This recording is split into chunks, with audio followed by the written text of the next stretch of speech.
நம்முடைய சூலூர் பேரூராட்சி பாராட்டு சான்றிதழ் பெற்றார், வாழ்த்துக்கள் பெற்றார். சூலூர் பேரூராட்சியில் உள்ள 50,000 பொதுமக்களின் பிரதிநிதியாக அந்த சான்றிதழை தமிழக முதல்வரிடம் பெற்றார். எல்லோருக்கும் தெரியும். ஏனோ ஒரு செய்தியை யாரும் பகிரவில்லை. தமிழக முதல்வரின் பொற்கரங்களால் 20 லட்சம் ரூபாயை பரிசு தொகையை பெற்றுக்கொண்டு வந்து சூலூர் பேரூராட்சி மன்றத்தின் வங்கி கணக்கிலே சேர்த்திருக்கிறார் நம்முடைய பேரூராட்சி மன்ற தலைவர். பின்னாடி கைதிருக்கலாம், நான் பேசுறதுக்கு வேண்டி இல்லை. இது ஒரு நல்ல செய்தி. எப்படிப்பட்ட செய்தி, அருமையான செய்தி.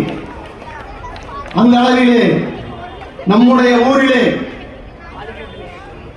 சிறந்த பேரூராட்சியாக வந்ததை ஊர் முழுவதும் கொண்டாடினோம். இந்த நிகழ்வின் மூலம் தமிழகம் முழுவதும் தெரிய வேண்டும் என்பதற்காக சொன்னேன். சமத்துவ பொங்கல் உண்மையிலுமே